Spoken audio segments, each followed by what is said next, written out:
excellent groups. And please help me welcome the Beatles manager, Mr. Brian Epstein.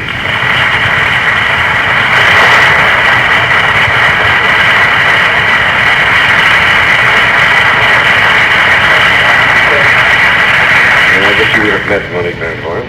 I've watched. And Hank Bradford, Larry Blythe, and Jack Haskell, and so forth. Welcome to tonight. It's a pleasure to have you here and talk to you. How are the ticket sales going? Well, they're okay. We've sold over 45,000 tickets, which leaves about 7,000 or 8,000. And those can be got tomorrow at Shea Stadium. That's going to be... Wasn't there a little acoustic problem last time you were here? Yeah, this might be one of the reasons why we haven't had an immediate sellout this time.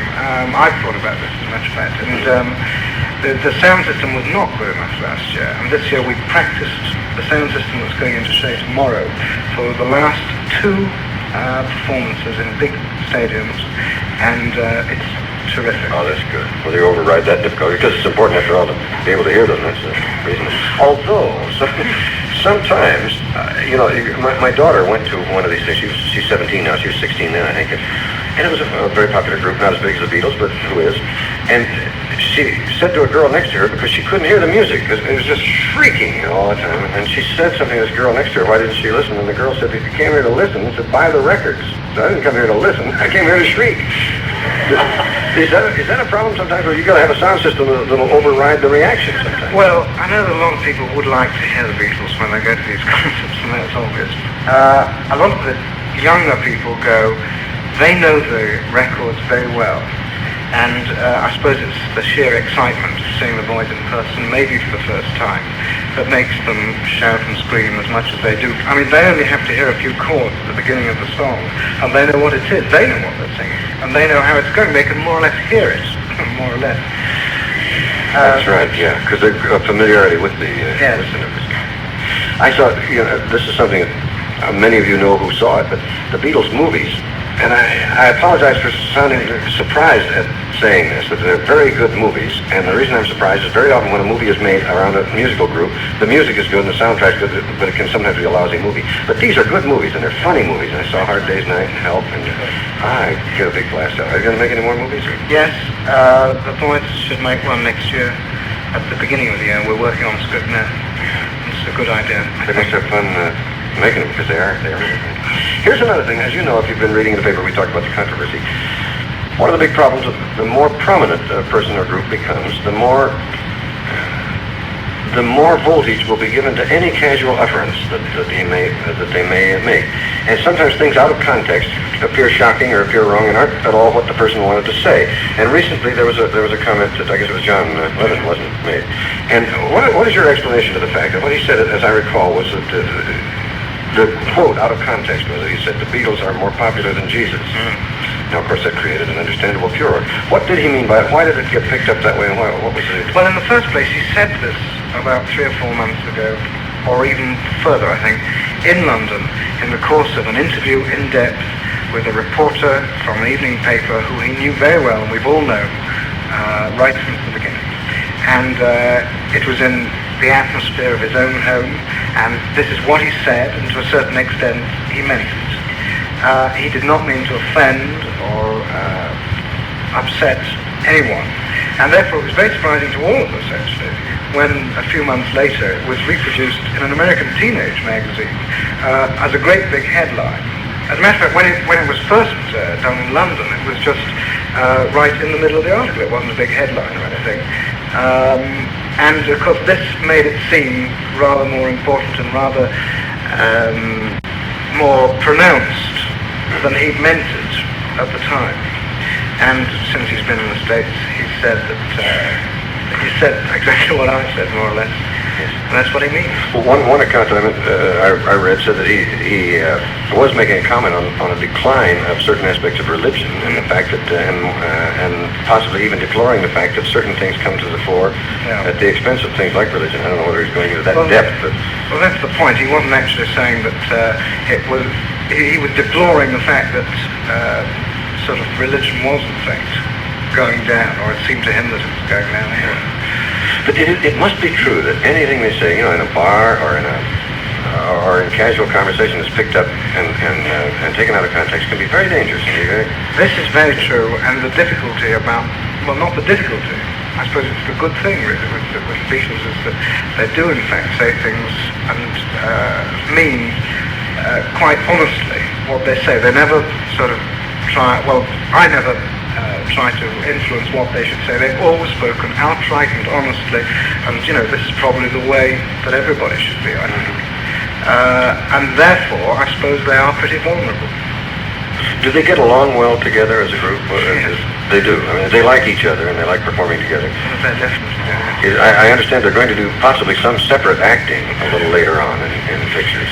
Actually, after this tour, John is going to make a movie for Dick Lester, who produced both of the Beatles films separately from the other boys. I see.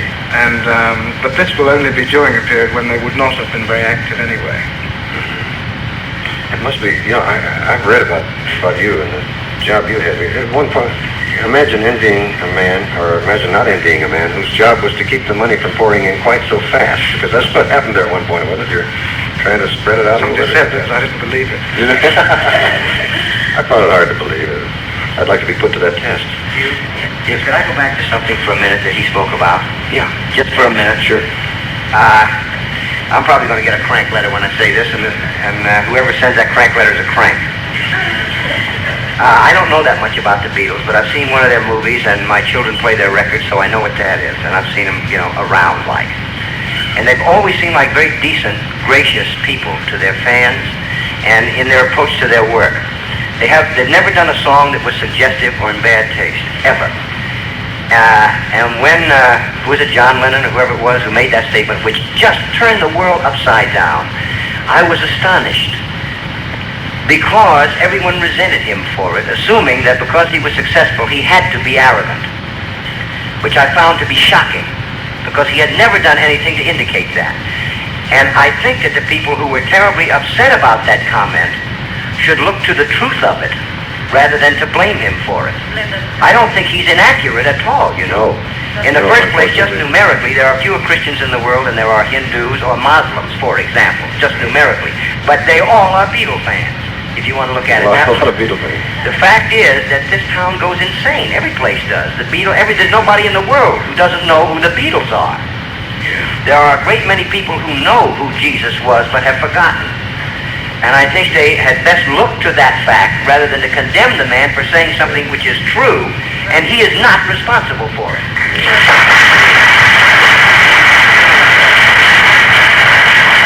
Yeah, that's a good point. Send the mail to him. One little thing, Larry. It'll be hard to refute what you said, except one thing that, and people may already be on their typewriters. It is, you subscribe to a fallacy that I did until recently.